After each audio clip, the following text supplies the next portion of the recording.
پھر تصدیق ہوتی ہے اس بات کی کہ حضور داتا گنج بخش سیدنا علی بن عثمان الحجویری رحمہ اللہ تعالی کی شخصیت اور ان کا فیض اور ان کی فکر جو اس کتاب کی شکل میں ہمارے پاس ہے وہ لوگوں پر کس طرح اثر انداز ہوئی کا سبحان اللہ۔ حضور داتا گنج بخش علی حجویری رحمہ اللہ تعالی آپ کے ان بزرگان دین کے ساتھ جو روحانی روابط ہیں اور آپ پر جن کا فکری انفلوئنس رہا، اثرات رہے روحانی، ان کو آپ نے ترجیحاً اپنی اس کتاب کے اندر بیان کیا تذکروں کی شکل میں، اور انہی میں ایک جلیل القدر ہستی ہیں سیدنا فضیل بن ایاز ابو علی الیربوعی الخراسانی رحمۃ اللہ تعالی علیہ، بڑی عظیم ہستی ہیں۔ سبحان اللہ۔ ان کو اکابر اجلہ جو ائمہ ہیں انہوں نے اقطاب وقت میں شمار کیا، جی، یہ اپنے زمانے کے اقطاب میں سے تھے۔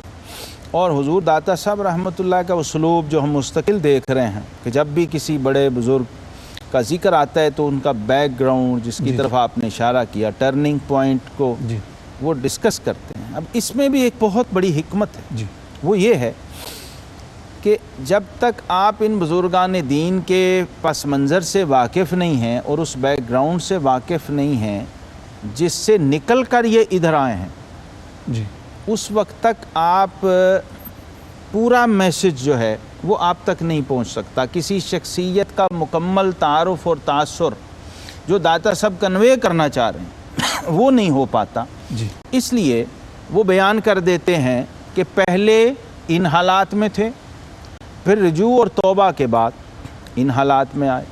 اور ایک اس کی ٹیکنیکل وجہ جو سمجھ آتی وہ یہ ہے کہ ولایت کا پہلا مقام توبہ ہے، جی، جو روحانیت کے مقامات عشرہ ہیں جی، جی، اس میں سے پہلا مقام توبہ ہے۔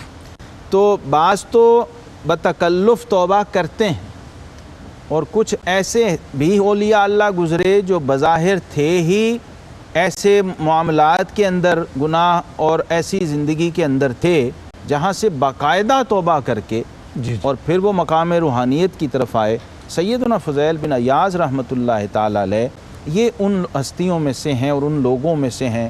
بعض علماء نے، ائمہ نے لکھا ہے کہ ڈاکوؤں کے گروہ کے سردار تھے۔ جی، آپ نے جو ارشاد فرمایا ہے تو اس میں میرا خیال میں ایک فائدہ یہ بھی ہے کہ جب سننے والا یا پڑھنے والا ان کے مقامات اور ان کی کرامات اور ان کی بلند شان کو پڑھتا ہے اور پھر اپنے اوپر غور کرتا ہے تو ہو سکتا ہے کہ وہ یہ سمجھ لے کہ یہ تو ہو نہیں سکتا، یہ تو ہو نہیں سکتا، لیکن جب ان اس پس منظر پہ جاتا ہے تو اس کی حکمت کھلتی ہے، اس کی حکمت کھلتی ہے کہ اگر ڈاکوؤں کے گروہ کا سردار قطب وقت ہو سکتا ہے تو میں بھی اگر بھی ہو سکتا۔ میں بھی اب یہ حکمت بھی اس میں بڑی واضح اور بالکل سامنے کی بات ہے کہ ایک حکمت ہمیں اور یہ بھی سمجھ آتی ہے کہ تحریک ہوتی ہے، جی، کہ بھئی آپ مایوس نہ ہوں۔ جی، اگر آپ بڑے سے بڑے گناہ گار بھی ہیں، آپ سمجھتے ہیں بہت میں سیاکار ہوں، اور شیطان آپ کو مایوس کرنے کی کوشش کرتا ہے کہ نہیں بھائی تیرا کیا کام ان میں، تو اتنے تو چور ڈاکو فاسق فاجر، تو شرابی، تو فلاں، تو یہ اکتفا کر کے لوگ بیٹھ جاتے ہیں بعض دفعہ اور نفس و شیطان کے چنگل میں پھنس جاتے ہیں اور ساری زندگی مایوسی کی دلدل میں رہتے ہیں۔ حضور داتا صاحب رحمۃ اللہ کو بھی یہ کریڈٹ جاتا ہے کہ ان بزرگان دین کی جو سابقہ زندگی ہے اس کا کوئی نہ کوئی نقشہ اور جھلک پیش کرتے ہیں تاکہ تحریک پیدا ہو لوگوں کو کہ اگر توبہ کا دروازہ کھلا ہے تو پھر میں کیوں نہیں۔ اگر بشر حافی آ سکتے ہیں، حبیب اجمی آ سکتے ہیں، مالک بن دینار آ سکتے ہیں، فضیل بن ایاز اقطاب کے امام بن سکتے ہیں، تو پھر ہم بھی چلو ان کے غلاموں میں ہی صحیح کہیں نہ کہیں ہمیں بھی جگہ مل سکتی ہے۔ سیدنا فضیل بن ایاز رحمۃ اللہ تعالی علیہ کا یہ جو رجوع اور توبہ کا معاملہ ہے، میرا خیال ہے ولایت کی دنیا میں عظیم ترین واقعہ ہے، اور اس کی جو تفصیلات و جزیات ہیں اگر سمجھیں تو بندے پر توبہ کی حقیقت کھل جاتی ہے۔ ان ایک ہی بزرگ کی سیرت میں توبہ کے حوالے سے اتنی جامع قسم کی رہنمائی موجود ہے۔ اب دیکھیے توبہ کرتے ہیں، رجوع کرتے ہیں، اور اس کا سبب کیا ہے؟ مفتی صاحب جی، قرآن پاک کی ایک آیت کی تلاوت۔ سبحان اللہ۔ اب وہ جو ان کا علاقہ تھا خراسان اور سمرقند، اور جہاں پر نصار علماء نے لکھا اب ورد جہاں پر ان کی پرورش ہوئی، اس کا درمیانی علاقہ تھا، مرو کے مضافات کے اندر. یہ آج کل ترکمانستان میں ہے، رشیا میں. اب یہ وہاں اس آج کل کے جغرافیے میں وہاں موجود ہے. قزاقی کا معاملہ، راہزنی کا معاملہ تھا اور لوگ ڈرتے تھے. حاجیوں کے قافلے بھی لٹ جاتے تھے. اللہ. لیکن وہ جو اندر ایک طبع سلیم تھی، فطرت سلیمہ جو تھی، اس کا یہ تقاضا تھی تو نماز بھی پڑھتے تھے اور ظلماً جبراً اگر کسی شخص نے کوئی چیز رکھوا دی ہے تو پھر اس پر کوئی کسی قسم کا جو جبر و ظلم، ڈاکہ زنی والا انداز، وہ اس کو نہیں.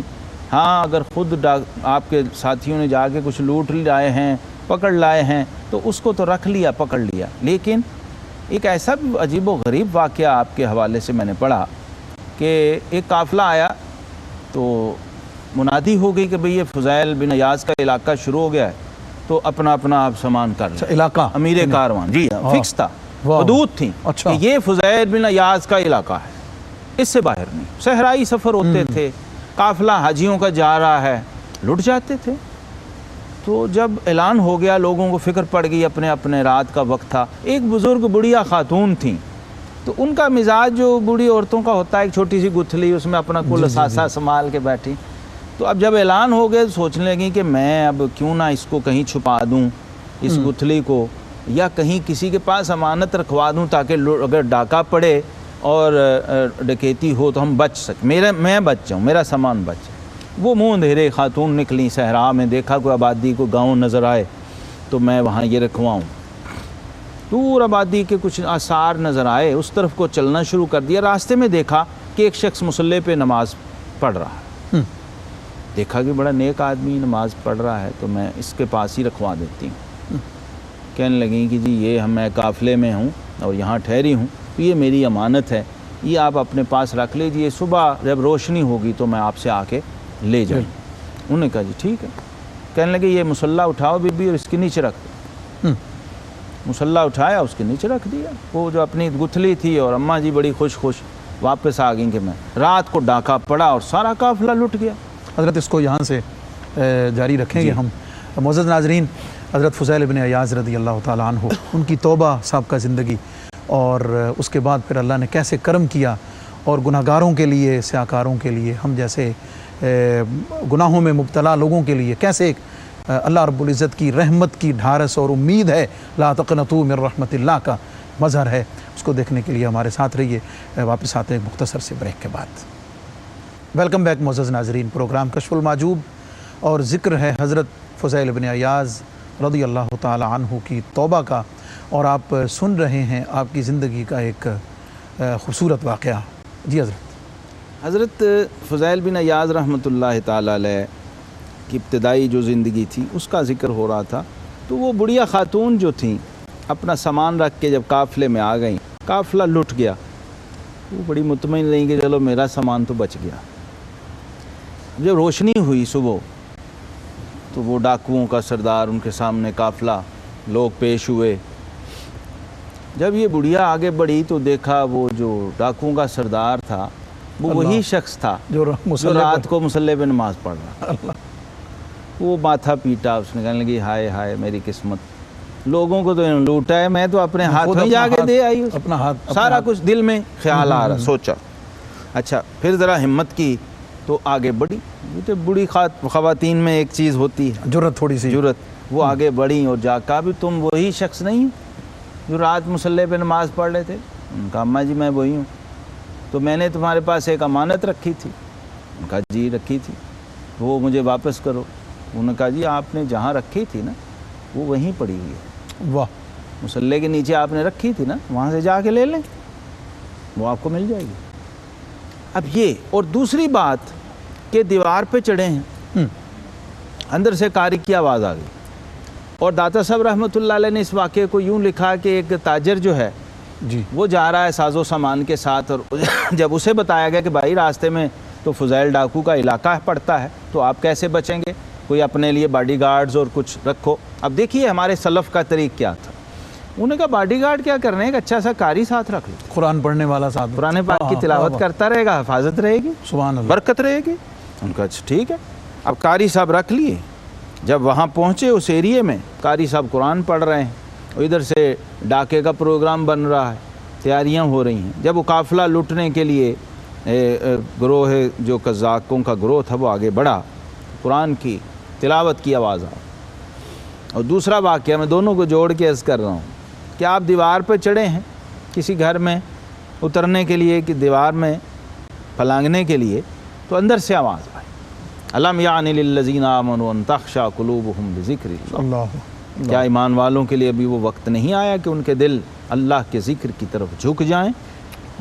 بس یہ کان میں اس آیت کا پڑھنا تھا مفتی صاحب، تو آپ کی کیفیت تبدیل ہو گئی، اور فوراً وہاں کا الآن یا ربی، اے اللہ، وہ گھڑی آ گئی ہے، وہ وقت آ گیا ہے، سبحان اور چیخ ماری اور واپس چھلانگ لگا دی اور گڑ گڑانے لگے اور رونے لگے اور اللہ کی طرف رجوع کیا کہ اے میرے مالک و مولا، میں تیری بارگاہ میں جھک گیا ہوں، سرنڈر کر دیا میں نے، اپنے آپ کو پیش کر دیا، سبحان اللہ۔ اب توبہ کرتا ہوں۔ اب توبہ جو ہے اس کا پہلا سٹیپ تو اپنے مالک سے رجوع، جی، ندامت، شرمندگی اور ندامت کے آنسو بہا کے سبحان اللہ۔ اللہ رب العالمین کی بارگاہ میں رجوع کرنے کے بعد پھر داتا صاحب رحمۃ اللہ نے اشارہ بھی دیا کشف المحجوب کے اندر کہ اب وہ توبہ، چونکہ معاملہ ایسا تھا کہ لوگوں کے ساتھ معاملات تھے نا، لوگوں کے مال لوٹے ہوئے تھے، جی، بہت ڈاکے مارے ہوئے تھے، تو اب سارا اس توبہ نے یہاں تک اکسایا، ابھارا کہ اس فکر میں پڑ گئے کہ اللہ سے تو اپنے گناہوں کی توبہ کر لوں گا، جو لوگوں کے حقوق غصب کیے ہوئے ہیں، جو لوگوں پر ظلم اور جبر ہوا ہے، جو لوگوں کے ساتھ زیادتیاں ہوئی ہیں اور ان کے حقوق کی پامالی ہوئی ہے، اس کا ازالہ اور اس کا کفارہ کیسے؟ تو بعض جگہ اہل علم نے، تذکرہ نگاروں نے لکھا ہے کہ آپ علماء کے پاس گئے۔ جی، اب یہ وہ دور ہے کہ علماء کون ہیں؟ ابراہیم ابن ادھم ہیں، جی جی، سفیان ابن عیینہ ہیں، امام اعظم ابو حنیفہ ہیں، سفیان ثوری رحمہ اللہ جیسے ائمہ۔ ان سے پوچھا جی اب میں کیا کروں؟ انہوں نے کہا اللہ کی بارگاہ میں تو آپ نے توبہ کر لی، لیکن جو بندوں کے حقوق ہیں وہ واجب الادا ہیں، وہ ڈیو ہیں، وہ توبہ کا حصہ ہیں، وہ آپ نے ادا کر۔ ایک فہرست اپنے جب تک حافظہ، یادداشت اور معلومات کی حد تک بنائی اور شروع کر دیا، لوگوں کا مال واپس کیا جائے، جو لوٹا ہوا ہے اللہ واپس پہنچاتے رہے، دیتے رہے، جہاں کوئی خبر ملتی فلاں وہاں ہے، فلاں وہاں ہے، جا کے پہنچاتے رہے، اور یہاں تک نوبت آ گئی کہ سب کچھ ختم ہو گیا، جو کچھ لوٹا ہوا تھا سب ختم ہو گیا، لیکن ایک شخص ابھی باقی تھا جس کا حق ادا کرنا ہے، اور وہ ایک یہودی تھا۔ جی، اور یہودی بھی تھا ایک سوداگر جو جیولرز کا، سونے کا کام، جیولری کا کام کرتا، سنار تھا۔ جی، پتہ کر کے ایڈریس ڈھونڈ کے اس کے پاس بھی پہنچے اور نقاب کیا ہوا اس کو تعارف نہیں کرایا، جا کے ایک کونے میں بیٹھ کے جب وہ اپنی دکانداری سے، بزنس سے فارغ ہوا تو جا کے عاجزی سے، تواضع اور شرمندگی سے اس کی خدمت میں پیش ہوئے اور کہا کہ جناب میں فضیل بن ایاز ہوں۔ اللہ، تو وہ شخص لرز گیا، اپنی دکان میں موجود دیکھ کر کانپ گیا کہ فضیل بن ایاز، یعنی اس نے کہا فضیل ڈاکو؟ ان کا ہاں، لیکن میں نے توبہ کر لی ہے، اللہ، میں نے توبہ کر لی ہے اور میں آپ کے پاس آ گیا ہوں، اور میرے پاس اب آپ کو لٹانے کے لیے کچھ نہیں ہے، جو کچھ بھی آپ کا لٹا ہوا سامان اور مال تھا وہ تو ختم ہو چکا، میں لوگوں کو دیتا رہا، ادا کرتا رہا، اب میں خود آ گیا ہوں اور اس ارادے سے آیا ہوں کہ جب تک آپ کا وہ لوٹا ہوا مال جو ہے وہ پورا نہ ہو جائے، میں بطور غلام آپ کی دکان میں کام کروں گا، اللہ، اللہ، آپ مجھے ملازم رکھیں، خدمت بتا دیں، وہ میں کرتا رہوں گا، اور جتنے سال آپ کہیں گے میں کروں گا تاکہ وہ حساب بے باک ہو جائے۔ اللہ، وہ یہودی تورات کا عالم تھا، پڑھا لکھا تھا، اس نے کہا اچھا ذرا بیٹھو سائڈ پہ، میں ان سے بات کرتا ہوں۔ معاملات اس نے اپنے جب نپٹا لیے تو کہنے لگا فضیل آ جاؤ اندر، بلایا، کہنے لگا وہ پچھلے سٹور میں جاؤ اور ایک سونے کا اشرفیوں کا تھیلا ہے وہ اٹھا کے لاؤ۔ آپ اندر گئے، وہ تھیلا پڑا تھا، آپ نے اٹھایا، لا کے اس کے پاس رکھ دیا۔ اب جب اس نے وہ تھیلا کھولا تو سونے کی ڈلیوں سے وہ بھرا ہوا تھا، سونے کی چھوٹی چھوٹی اینٹوں سے، تو اس نے ایک چیخ ماری ایک یہودی نے اور کہنے لگا فضیل بن ایاز تمہیں مبارک ہو، تمہاری توبہ قبول ہوگی۔ سبحان اللہ، جی، کہ جی وہ کیسے؟ کہنے لگا یہ مٹی کے ڈھیلے پڑے ہوئے تھے میرے اسٹور میں، اور میں نے تورات میں پڑھا تھا کہ جو شخص سچی توبہ کر کے بارگاہ الہی میں آتا ہے اور اس کی توبہ قبول ہو جاتی ہے، اگر وہ مٹی کو ہاتھ ڈال دے تو سونا ہو جاتی ہے۔ اللہ، تو میں نے دیکھنا تھا کہ تیری توبہ سچی ہے یا نہیں، واہ واہ واہ، یہ دیکھنے کے لیے میں نے تجھے اندر بھیجا تھا، اور تیرے ہاتھ لگتے ہی وہ مٹی سونا ہو گئی ہے۔ اب تو ہاتھ ادھر لا، میں تیرے ہاتھ پہ توبہ کرتا ہوں۔ سبحان اللہ، یہ سچی توبہ کا فیضان سبحان اور برکت، اور یہاں سے پھر آغاز ہوا۔ پھر آپ کوفہ آئے، اہل علم سے پڑھا، حدیث پڑھی، آپ راویان حدیث میں سے ہیں، حضرت آپ کی روات اجازت کے حدیث میں۔ ساتھ آگے بڑھنے سے پہلے یہ واقعہ جو آپ نے حضرت فضیل بن عیاض رضی اللہ تعالیٰ عنہ کا فرمایا، توبہ ایک میں سمجھتا ہوں کہ گناہگار آدمی کے لیے اللہ رب العزت کا بہت بڑا انعام ہے۔ بے شک، بے شک، اللہ تعالیٰ نے اس کو یہ تحفہ عطا فرمایا۔ بے شک۔ اور معاشرے میں ہم دیکھتے ہیں ایک معاشرتی خرابی کے طور پر ہم اس کو لے سکتے ہیں کہ لوگ تائب ہوتے ہیں، اس میں کوئی شک نہیں، جی، توبہ کرتے ہیں، لوگوں کو پتہ چلتا ہے، بڑے بڑے مجموعوں میں علل اعلان توبہ کا ایک ہوتا ہے، لیکن یہ جو چیز آپ نے بھی بیان فرمائی ہے اور قرآن و سنت کی روشنی میں توبہ کی جو شرائط ذکر کی گئی ہیں، ان میں سے ایک خاص یہ بھی ہے شرط جو ذکر کی گئی، کیا فرمائیں گے یعنی سننے والوں کے لیے کہ اس کی کس حد تک، یعنی ہم یہ دیکھتے ہیں کہ معاشرے میں ایک آدمی جو ہے ایک وقت تک بڑی اپنے لوٹ کسوٹ، جو بھی فراڈ، کمپنیوں کا فراڈ، بینکوں کا فراڈ اور پتہ نہیں کیا کچھ، اپنے سارے معاملات وہ یعنی دنیا داری کے سیدھے کر لیتا ہے، جب اسی حرام مال سے پہلے بلڈنگیں اور پلاٹ تیار کر کے پھر عمرے اور حج اس کی کمائی سے کرتا رہتا ہے، اس کی کمائی سے کرتا رہتا ہے، الیاذ باللہ العظیم، یا اور کئی صورتیں ہیں مثال کے طور پر، مطلب اور اس کی کئی صورتیں ہیں کہ اس کے بعد وہ اب وہ اس کا جو ہے سمجھتا ہے کہ میں نے توبہ کر لی ہے اور میں نیک ہو گیا ہوں، میں نیک ہو گیا ہوں۔ کیا فرمائیں گے یعنی حضرت فضیل بن عیاض کا یہ جو عمل مبارک ہے کہ حقوق العباد کی جو حق تلفی کی ہوئی تھی، اس کو پورا بڑا لمحہ فکریہ ہے۔ آپ دیکھیں ہم کس دور کے لوگ ہیں کہ جس میں توبہ بھی ایس ایم ایس پہ ہوتی ہے۔ جی، سال بعد شب برات آئی تو ہم نے کسی کو میسج کر دیا کہ آپ کی مہربانی مجھے معاف کر دیں، ہاں جو کچھ میں نے وہ بڑا ڈیٹیل کے ساتھ اس کو، یہ توبہ کے ساتھ مذاق ہے۔ اللہ، یعنی توبہ کی روح اور حقیقت ادھر سیدنا فضیل بن عیاض کو دیکھیے اور ان سے سیکھیے، یہودی سے جا کے انہیں آفر کر رہے ہیں، یہ نہیں کہا جی مجھے معاف کر دو، یہ بھی تو ہو سکتا تھا۔ ہاں جی، انہیں پتا تھا معافی کی حقیقت کیا ہے۔ یہ وقتی طور پہ بندہ آپ کو کہہ بھی دے جا میں نے تمہیں معاف کیا، تو اس کی روح اور اس کی حقیقت جب تک ساتھ شامل نہیں ہے، اس وقت تک آپ کو سرخروئی نہیں مل سکتی، آپ کو فیضان توبہ کا ما حقہ نصیب نہیں ہو اسی وجہ سے شاید توبہ کی قبولیت کے اثرات بھی نہیں ہوتے، پھر آگے اس کے نتائج آپ کو نہیں ملتے، اس کے نتائج، کہ توبہ کے جو لوازمات و شرائط ہیں اس میں تو یہ ہے کہ آپ پھر گناہ کی طرف لوٹیں ہی نہ، اور گناہ سے آپ کو پھر نفرت اور کراہت طبعاً پیدا ہو جائے، اور پھر آپ کا جیسے مثال میں نے عرض کی ہے کہ آپ پھر مٹی کو ہاتھ ڈالیں تو وہ سونا ہو جاتی ہے، یعنی آپ کا تھوڑا اور چھوٹا عمل بھی اللہ کی بارگاہ میں بہت بڑا ہو جاتا ہے۔ جسے حدیث میں فرمایا گیا کہ تم میں سے کوئی ایک سونے کا پہاڑ اللہ کی راہ میں دے دے اور میرے صحابہ میں سے کوئی ایک مٹھی جو کی دے دے، تو فرمایا اللہ کی بارگاہ میں وہ جو کی مٹھی زیادہ محبوب اور عزیز ہے۔ اس کی وجہ یہ ہے کہ وہ قرب، وہ قبولیت سے جو آپ کو ملنا ہے، اس کے نتیجے میں جو آپ کے اعمال ہیں، اس کے جو نتائج ہیں وہ تبدیل ہو جاتے ہیں۔ تو توبہ کے حوالے سے یہ بڑا لمحہ فکریہ ہے کہ ہم لوگ سمجھ لیتے ہیں کیونکہ میں نے تو اللہ سے توبہ کر لی ہے اس لیے ختم ہو گیا، ایسا نہیں ہے۔ جب اس میں لوگ انوالو ہیں، جب اس میں حقوق العباد انوالو، مثال میں دے دیتا ہوں، والدین کی اگر آپ نے نافرمانی کی ہوئی ہے، استاد کی نافرمانی کی ہوئی ہے، کسی بڑے کا کسی چھوٹے کا دل دکھایا ہوا ہے، کسی کو اذیت دی ہوئی ہے، کسی کا حق یا مال غصب کیا ہوا ہے، وہ نہ صرف اسے لوٹانا ہے بلکہ وہ جو اذیت اس پر الگ پہنچی تھی اس سے اس کا 100% اطمینان ضروری ہے۔ اللہ اکبر، اور وہ اطمینان کی یہ مثال ہے کہ آپ یہ نہیں کہہ رہے اچھا جی یہ مال لے لیں ہمیں معاف کر دیں، ان کا جی مجھے ہی رکھ لیں۔ اللہ، اب یہ صدق اور اخلاص کی انتہا ہے اور معراج ہے جو اللہ کی بارگاہ میں آپ کو مقبول و محبوب بناتی ہے اگر آپ یہ اللہ کے لیے کر رہے ہیں۔ معزز ناظرین، توبہ اور توبہ کا ایک خصوصی وصف اور اس کی خاص شرط، حقوق العباد سے متعلق اس پر خاص گفتگو حضرت علامہ محمد شہزاد مجددی صاحب نے فرمائی۔ ہمارے ساتھ رہیے حضرت فضیل بن ایاز رضی اللہ تعالیٰ عنہ کی شخصیت اور اس کے بعد پھر اگلے مراحل آپ کی زندگی کے کیسے بڑھتے ہیں اور آپ کیسے اقطاب وقت میں آپ کا شمار ہوتا ہے، ہمارے ساتھ رہیے۔ Welcome back soon, stay with اس۔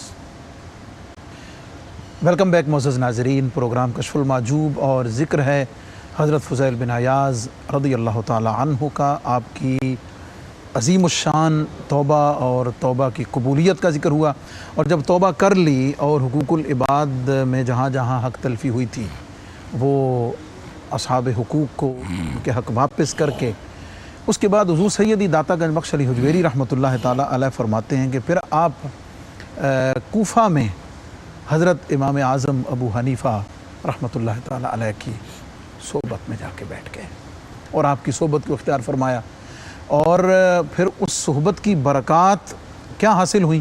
حضرت ایک تو یہ فرمائیں کہ وہ زمانہ جیسا کہ آپ نے فرمایا ہے اس میں حضرت امام اعظم ابو حنیفہ کی صحبت کو اختیار کر لینا، سبحان اللہ، اور اس کے بعد پھر جو آپ کی تعلیم و تربیت کے نتیجے میں امام الحدیث کے طور پر جی آپ سامنے آئے۔ بے شک۔ حالانکہ حضور داتا گنج بخش علی حجویری نے بھی فرمایا اور معروف ہے کہ حضور امام اعظم علیہ الرحمہ کی جو خصوصی شان ہے وہ تو امام الفقہ بے شک ہونے میں ہے، لیکن آپ کو فیض ملا کہ آپ امام الحدیث بنے۔ جی، کیا یعنی آپ کی صحبت اور اس کی برکات اور نتیجہ اور فیض؟ مفتی صاحب آپ نے اب اشارہ کر دیا ہے تو ہماری رگ حنفیت چھیڑ دی ہے، سبحان تو میں عرض کر دوں کہ ہمارے امام الحمدللہ امام الائمہ فی الحدیث بھی ہیں، سبحان اللہ، امام اعظم ابو حنیفہ رحمۃ اللہ۔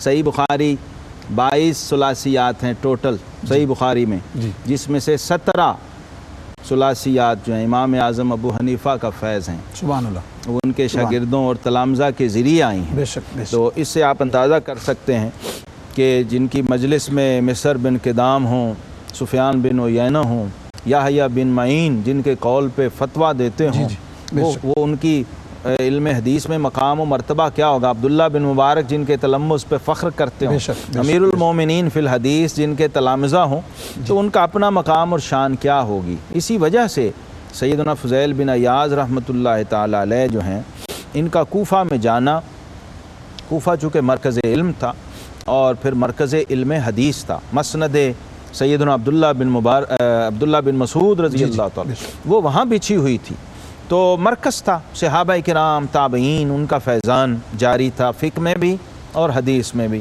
تو اور ائمہ سے بھی آپ نے استفادہ کیا، جن میں حضرت سفیان بن عیینہ رحمۃ اللہ تعالیٰ علیہ، یہ صحیح بخاری کے روات میں سے ہیں اور جلیل القدر امام ہیں، جلیل القدر امام جن کا بڑا مشہور قول ہے کہ الاحادیث مضلۃ الا للفقہاء، سبحان اللہ، کہ حدیثیں گمراہ کر دیتی ہیں سوائے فقہاء کے۔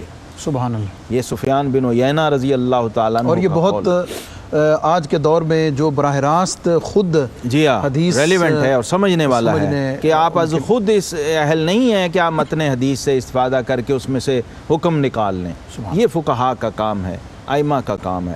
تو سیدنا فضیل بن ایاز رحمۃ اللہ تعالیٰ علیہ کو میں سمجھتا ہوں اللہ کی طرف سے بہت بڑا انعام بھی ہے کہ آپ توبہ کے فوراً بعد، اچھا یہاں رک کے ہمیں سوچنا ہے مفتی صاحب، ایک یہ ہے کہ ہم نے توبہ کی اور عبادت میں لگ گئے، اللہ اللہ کرنے لگ گئے، جی، اور ایک یہ ہے کہ ہم نے توبہ کی تو سوچا کہ اب عبادت کرنی ہے، اللہ کے راستے پہ چلنا ہے تو ذرا سیکھ کے چلیں، واہ جی واہ، پہلے تربیت حاصل ماشاءاللہ، کریں۔ بہت بہت خوب، تو یہ ہمارے ائمہ ہمیں بتا رہے ہیں یہ راستہ کہ آپ نے جا کے جب توبہ کر لی ہے تو پھر جو اہل علم ہیں فَاسْأَلُوا أَهْلَ الذِّكْرِ إِن كُنتُمْ لَا تَعْلَمُونَ، پھر ان کے پاس جانا ہے، پھر ان سے کمال حاصل کرنا ہے، خود تعلیم تربیت کے جو مراحل ہیں وہ آپ نے طے کرنے ہیں۔ ادھر امام اعظم رحمۃ اللہ تعالی سے ظاہری علم میں آپ فیض لے رہے ہیں، یہ بھی یاد رہے، یہ بڑا باریک نقطہ۔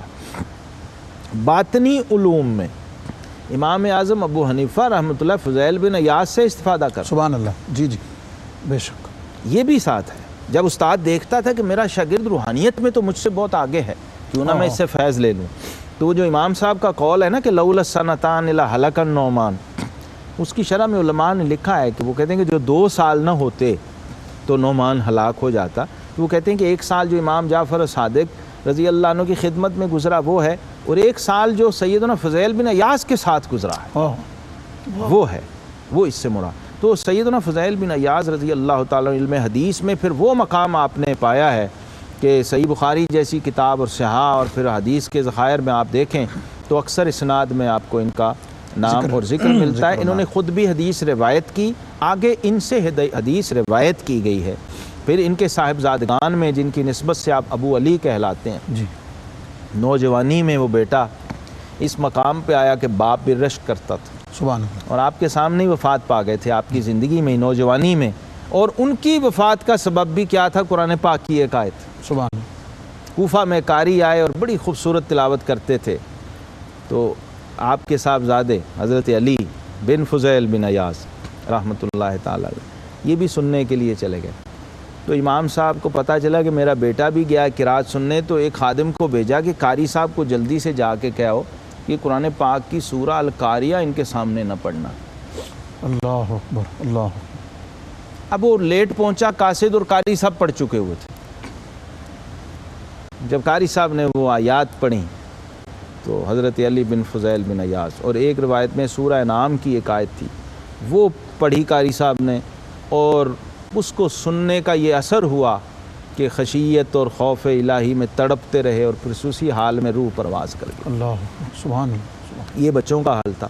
بچپن میں ایسی تربیت کی تھی ان کی سبحان اللہ. کہ اٹھا کے پیار کر رہے ہیں ایسے اچھال کے ہوا میں, تو بیٹا کہہ رہا ہے کہ ابا جان آپ تو کہتے ہیں مجھے صرف اللہ سے ہی پیار ہے, والذین آمنوا اشد حبا. بیٹا کہہ رہا ہے, بچہ جسے ہوا میں اٹھا لا. فضیل بن عیاض وہ ہستی ہیں جن کے گھر کی فضا میں بھی ولایت توڑتی اللہ, اور پھر آگے اولاد میں, بچوں میں, خدام میں بھی. اور آپ فرمایا کرتے تھے کہ جب میرے اللہ مجھ سے, میں نے دیکھنا ہو کہ اللہ مجھ سے خوش ہے یا ناراض ہے یا مجھ سے کوئی کوتاہی ہو جائے, تو میں اپنے گھوڑے اور اپنے خادم کے رویے سے اندازہ لگا لیتا ہوں. جب میری سواری سرکش ہو جائے اور میرا خادم وہ بگڑ جائے تو میں سمجھتا ہوں کہ مجھ سے کوئی کوتاہی ہوئی ہے. وہ ہستی ہیں سیدنا فضیل بن عیاض رحمۃ اللہ تعالیٰ. تو حضرت امام اعظم ابو حنیفہ رحمۃ اللہ تعالیٰ علیہ کی صحبت علمیت اختیار کی, اور آپ نے حضرت فضیل بن عیاض کی روحانی فیض. اب یہ بھی ہماری روایت ہے کہ استاد جو ہے وہ شاگرد کا مرید ہے. جی, علم ظاہر میں استاد ہے اور روحانیت میں, طریقت میں, جیسے شیخ علی متقی رحمۃ اللہ ابن حجر حیثمی رحمۃ اللہ کا لنک, ایسے کئی بزرگوں کے معاملات ملتے ہیں. اور یہاں سے پتہ چلتا ہے کہ ان میں للہیت کتنی تھی. سبحان اللہ. مقصود صرف اور صرف منزل کیا تھی؟ رضا الہی, تعلق باللہ. حضور سیدی داتا گنج بخش علی اجویری رحمۃ اللہ تعالیٰ علیہ نے حضرت فضیل بن عیاض رضی اللہ تعالیٰ عنہ سے مروی ایک حدیث نقل فرمائی کہ من عرف اللہ حق معرفتہ عبدہ بکل طاقتہ. سبحان اللہ. کہ جس نے اللہ رب العزت کا جو عرفان حاصل کر لیتا ہے وہ اپنی تمام قوت و ہمت اللہ کی عبادت میں لگا دیتا ہے. اب دیکھیے کیا خوبصورت بات ہے. اس کا مطلب کیا ہوا؟ سادہ زبان میں اگر ہم کہیں تو اس کا مطلب یہ ہے کہ ہر شخص اپنی معرفت الہی کے مطابق اللہ کی عبادت کرتا ہے. جی, جتنی اس کو, یعنی عابد جتنا بڑا عارف ہوگا سبحان اللہ, اتنی ہی بڑی عبادت کر رہا ہوگا. اب عبادت سے یہاں مراد میری کوانٹٹی میں نہیں ہے, کوالٹی میں ہے. جی, یعنی اس کی عبادت کے نتائج و ثمرات. بے شک. جس درجے کا عارف ہوگا اسے, جیسے قرآن پاک میں فرمایا وما خلقت الجن والانس الا لیعبدون. یہاں چلتے چلتے یہ بھی وضاحت ہو جائے ہمارے ناظرین کے لیے, ہم سب کے لیے, کہ یہاں معرفت الہی سے کیا خاص مراد ہے؟ ہاں, معرفت الہی سے مراد سادہ لفظوں میں اگر کہیں تو تعلق باللہ. جی, تعلق باللہ کی وہ جہت جس کا ایک سرا خود آپ ہیں اور آپ کی ذات ہے, جسے صوفیہ کہتے ہیں من عرف نفسہ فقط عرف ربہ. وہ تعلق جو آپ نے عرفان ذات کے ذریعے خود دریافت کیا ہے, وہ ہر انسان کا, ہر عابد کا, ہر عارف کا دوسرے سے مختلف اپنا الگ ہوتا ہے, الگ ہوتا ہے. بالکل. تو وہ عبادت کرنے والا اگر معرفت سے محروم ہے تو وہ اصل میں عبادت نہیں کر رہا, بس ایکسرسائز کر رہا ہے. اللہ اکبر. کیونکہ سیدنا ابن عباس نے جو میں نے آیت پڑھی, لیعبدون سے مراد لکھتے ہیں لیعرفون. جی, اور یہی مقصد تخلیق انسانی ہے. کنت کنزا مخفیا فاحببت ان اعرف فخلقت الخلق. جی, تو جو مقصد تخلیق ہے وہ تو معرفت بیان کیا گیا. عبادت اس کا ذریعہ ہے. عبادت سورس ہے، اظہار ہے اظہار ہے اس کا، اس معرفت کا. اس معرفت. تو اگر تو اس عبادت میں عرفان و معرفت شامل ہیں تو پھر تو وہ عبادت ہے، اور اگر اس میں معرفت نہیں، عرفان نہیں، اپنے معبود سے تعلق ہی کوئی نہیں، اکیلا ہی بندہ، تو اس کو تو حدیث میں ہم ذکر کر چکے ہیں پہلے کشف المحجوب میں کہ وہ جو ایسے ہے جیسے کولو کا بیل ہے، اس میں بے روح ہے. پھول بغیر خوشبو کے ہے. یہ سمجھنے کی باتیں ہیں، اور کشف المحجوب کا کرکس اور اصل روح اور نچوڑ اور خلاصہ وہ یہی ہے کہ آپ کی کوئی عبادت اور آپ کی بندگی کی کوئی جہت ایسی نہیں ہونی چاہیے جو معرفت سے خالی ہے. مفتی صاحب، بلکہ میں تو اب یہاں یہ بھی عرض کر دوں کہ جو حضور داتا صاحب رحمۃ اللہ کے مزار پہ حاضری دینے والے ہیں وہ بھی تو سارے برابر نہیں ہیں نا. اللہ ماشاءاللہ. صاحب مزار کی معرفت سب کو برابر نہیں ہے. اگر فرید الدین مسعود گنج شکر آتے ہیں تو اور انداز ہے، خواجہ غریب نواز آتے ہیں تو اور انداز ہے، حضرت مجدد سرہند آتے ہیں تو اور انداز ہے، عام آدمی ہم جیسے جاتے ہیں تو اور انداز ہے. ہم تو جالیوں کو، مزار کو اور گنبد کو دیکھ کے آ جاتے ہیں. واہ واہ سبحان اللہ. کچھ ایسے ہیں صرف تبرک کھا کے آ جاتے ہیں، انہیں وہ ملتا ہے. سبحان لنگر کے لیے جا رہا ہے، کوئی حاضری کے لیے جا رہا ہے، کوئی پھول ڈالنے جا رہا ہے صرف. تو مختلف جس قدر آپ کو یہ طریقت کا اصول ہے کہ صاحب مزار کی آپ کو جتنی معرفت حاصل ہے وہاں سے فیض بقدر معرفت ملے گا. اللہ. کیونکہ جتنی آپ کو معرفت ہوگی اتنا آپ ادب کریں گے، جی، اور جتنا آپ ادب کریں گے اتنا فیض لیں گے، اتنا فیض ملے گا. سبحان اللہ. یہ اصول اور ضابطہ ہے بارگاہ الہی کے اندر بھی حاضری کا. ماشاءاللہ. عبادت کے اندر بھی عبادت کی تو روح ہے. روح ہے. اور آپ دیکھتے ہیں ہماری جو خامیاں ہیں عبادت کے حوالے سے وہ ہمیشہ ہماری معرفت کی وجہ سے آڑے آتے ہیں. چونکہ تعلق باللہ نہیں، اس لیے قرآن پاک دیکھیں نا، فرمایا قد افلح المؤمنون الذین هم فی صلاتهم خاشعون، اور دوسری جگہ فویل للمصلین الذین هم عن صلاتهم ساہون. ہیں دونوں نمازی. جی. نتیجہ دونوں کا الگ، جنت اور جہنم ہے. دونوں کا الگ الگ نتیجہ جو ہے زمین و آسمان سے بھی زیادہ ہے. سبحان. ایک طرف کامیابی فلاح اور ایک طرف ویل کہا جا رہا سبحان ہے، یعنی ہلاکت ہے، خسارہ ہے اور جہنم ہے. تو یہ اب آیتوں کو میں اس لیے جوڑ رہا ہوں تاکہ سمجھ آ جائے کہ ان بزرگوں نے ہم پہ کتنے بڑے بڑے احسانات فرمائے ہیں، اپنے اقوال سے، اپنے افعال سے، اپنے احوال سے. ان باریکیوں کو کھولا ہے جنہیں بعض دفعہ مفسرین ڈسکس ہی نہیں کرتے. سبحان. معزز ناظرین، حضرت فضیل بن عیاض رضی اللہ تعالیٰ عنہ کے ذکر میں توبہ کی شرائط، آپ کی زندگی کا ٹرننگ پوائنٹ، پھر علم کے حصول کے لیے حضرت امام اعظم ابو حنیفہ رحمۃ اللہ تعالیٰ علیہ کی صحبت اختیار فرمائی، اور پھر ایسے مرتبے اور مقام تک جا پہنچے کہ جہاں معرفت الہی کی باتیں اور عبادت کے انداز اور اسلوب اس طریقے سے ذکر فرمائے کہ اس قابل ٹھہرے کہ حضور سیدی داتا گنج بخش علی حجویری رحمۃ اللہ تعالیٰ علیہ نے ان کا ذکر محبت کے ساتھ، ادب کے ساتھ، علم اور معرفت کے ایک درخشندہ ستارے کے طور پر کیا ہے. آپ کی زندگی مبارک اور حیات طیبہ کا ذکر ابھی جاری و ساری رہے گا. ان علوم و معارف، محبت، عشق، معرفت، ادب، توبہ اور ان تمام چیزوں کو سمجھنے سیکھنے کے لیے ہمارا پروگرام دیکھتے رہیے کشف المحجوب. انشاءاللہ العزیز اگلے پروگرام میں نئے عنوان کے ساتھ آپ کی خدمت میں حاضر ہوں گے. آپ کا بہت بہت شکریہ جناب تشریف آوری کا، اور اس کے ساتھ ہی اپنے معزز میزبان اور مہمان دونوں کو پروگرام کشف المحجوب سے اجازت دیجیے. اپنا، اپنوں کا دائیں بائیں سب کا بہت خیال رکھیے. والسلام علیکم ورحمۃ اللہ وبرکاتہ.